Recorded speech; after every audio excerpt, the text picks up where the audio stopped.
Oke, Sobat VS ID, kali ini kita akan sama-sama belajar cara menggunakan Entity Framework ke SQL Server. Di sini saya sudah punya SQL Server dengan database AdventureWorks Data Warehouse. Kalau teman-teman pengen download Adventures Data Warehouse, bisa dilihat di klik ya, link di deskripsi. Di sini Entity Framework adalah suatu pendekatan untuk mengakses database dengan berbasis objek, atau kita kenal dengan ORM, Object Relational Mapping. Jadi nanti table-table ini akan dibuat jadi kelas oleh Entity Framework. Memang ada pendekatan lain, pendekatan yang lebih sederhana, yaitu EDO.NET. Ya, jadi teman-teman bisa milih nih sebenarnya pengen pakai EDO.NET atau Entity Framework. Dan di sesi kali ini kita akan fokus ke Entity Framework. Yuk, mari kita mulai.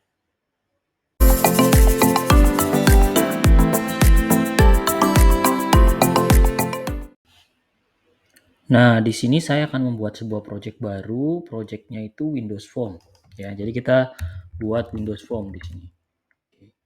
Bayangkan saja teman-teman hendak melakukan pengembangan aplikasi desktop ya. Di sini saya pilih Windows Form Apps.NET Framework karena berfokus di aplikasi Windows saja. Kemudian saya klik Next ya, saya akan buat Windows Forms EF ya dengan .NET Framework 4.7.2. Kemudian saya klik Create, maka kita akan membuat sebuah aplikasi baru berbasis Windows Form. Ya. Kemudian kita akan hubungkan aplikasi Windows Form ini dengan database yang tadi sudah kita miliki, yaitu AdventureWorks Data Warehouse. Oke, saya rename dulu ya, form main, make sure bahwa ini adalah form utama ya. Oke. Kemudian kita bisa lihat di sini ya, kita beri judul saja ya, form utama. Dan yang saya lakukan adalah saya akan menghubungkan dengan Entity Framework. Caranya kita cukup mengklik kanan, kemudian add new item, ya seperti ini kira-kira. Kemudian kita search entity, ya. Oke, kita akan search entity. Sini ya, saya akan search entity. Ya, ini dia. Kemudian kita pilih EDO.NET Entity Data Model. Nah, ini ya. Ada beberapa yang lain ya. Oke. Untuk backward compatibility, tapi kita pakai versi yang terkini ya. Ya, edu.net entity model. Ya, oke.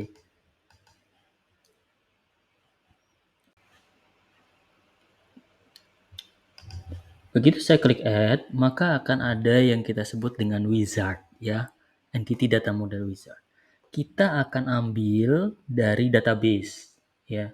Jadi ada beberapa pilihan. Kalau pengen buat dari kode, empty code first model, code first from database nanti dibangkitkan ya menjadi kode. Tapi saya lebih suka menggunakan designer, maklum lah ya, pemalas untuk coding gitu ya. Kita klik next ya, kemudian kita akan memilih di sini belum ada connection, kita akan pilih new connection. Kita akan hubungkan ke SQL Server kita ya. Di sini kita harus ingat ya alamat server kita ya, seperti itu. Saya akan cari tahu dulu ya alamat servernya. Kalau sudah tahu nama servernya, by default sih nama komputer Anda ya. Kemudian kita pakai authentication, Windows Authentication, artinya autentikasi dengan asumsi ya servernya berada di lokasi yang sama dengan aplikasi Anda. Kalau terpisah, pilih menggunakan SQL Server Authentication ya. Kalau misalnya menggunakan AD, Azure AD ya, atau Active Directory on-premise bisa pakai AD Integrated Authentication. Saya pilih Windows Authentication, kemudian saya pilih database-nya AdventureWorks ya. Kemudian saya tes connection dulu, ceklek berhasil, kemudian kita klik OK. Maka akan dibuatkan connection string tuh ya. Connection stringnya seperti ini. Kemudian kita save connection string in app config. Artinya nanti informasi database-nya itu disimpan di app config, bukan di kode, apalagi di rumah teman Anda. Oke, kemudian saya klik next di situ ya. Kemudian saya akan pilih Entity Framework 6 ya. Oke. Kemudian di situ apa yang terjadi ya? Saya akan memilih tables. Kita akan menampilkan beberapa table saja, yaitu tables produk ya. Kita predict produk saja. Oke, kemudian kita juga pilih produk kategori, produk subkategori. Kemudian kita klik finish, maka nanti akan dibangkitkan desainernya. Nah, teman-teman, hasilnya kira-kira seperti ini nih. Ada produk ya, ada produk subkategori gitu ya, ada produk kategori gitu ya. Keren ya. Nah, jadi ini kalau teman-teman perhatikan itu sudah generate kode tuh. Ada kode product.cs, dim product kategori.cs, dan dim product subkategori.cs. Kalau kita lihat di dalamnya ya teman-teman ya, teman-teman akan kaget nih. Jadi kode-kode yang biasanya kita buat untuk buat model itu udah dibuatkan di sini. Getset-getsetnya sudah ada. Pemetaan antara database dengan tipe data.NET Framework juga udah dipikirkan. Misalnya harga itu diganti desimal dengan kemungkinan bisa kosong gitu ya. Jadi sudah dilakukan. Nah, pertanyaan berikutnya adalah bagaimana kita memanggilnya. Yuk kita panggil yuk. Oke, di sini saya akan menambahkan data grid view ya. Data grid view itu ada di data. Kemudian di sini ada data grid view, saya klik 2 kali ya. Kemudian saya docking supaya lebih rapih ya. Di sini saya docking. Dockingnya docking top aja ya. Jadi nanti saya bisa taruh ke bawah. Oke, ini dia. Nah, sudah seperti itu, kemudian kita konekkan ke model di Entity Framework. Ya. Kita build dulu, ya. Oke, yakinkan tidak ada error.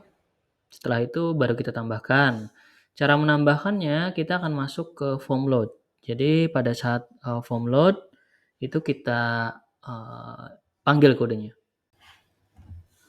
Jadi di form load yang kita lengkapi adalah kode form load di sini.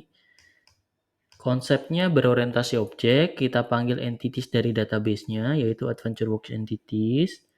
Kemudian setelah itu, kita panggil produknya, kita proses nih produknya. Kita select semua produknya yang ada di dim product. Dim product ini nama table yang ada di AdventureWorks, ya.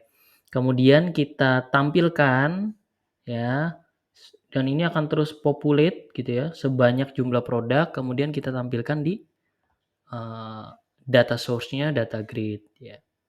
Nah, sekarang kita coba ya. Oke. Nah, hasilnya tuh rekan-rekan bisa lihat tuh. Kita berhasil mempopulate ke data grid view.